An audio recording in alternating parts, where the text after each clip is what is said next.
السلام علیکم ورحمۃ اللہ وبرکاتہ۔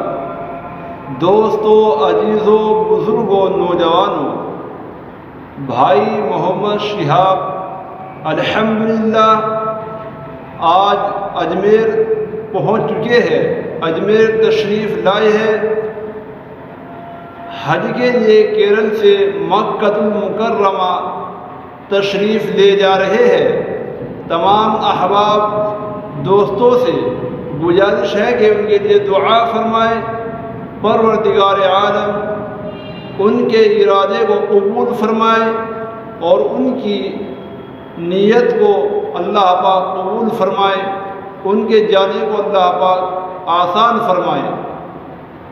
آج بھائی محمد شہاب اجمیر پہنچے ہیں تو تمام دوستوں سے گزارش ہے کہ ان کے لیے دعا فرمائیں۔ وہ مکہ المکرمہ اور مدینہ پاک تشریف لے جا رہے ہیں۔ ہم لوگ اذان سن کر، اللہ کا نام سن کر نماز پڑھنے کے لیے تیار نہیں ہے۔ ان کے جذبے کو اور ہمت کو میں سلام پیش کرتا ہوں۔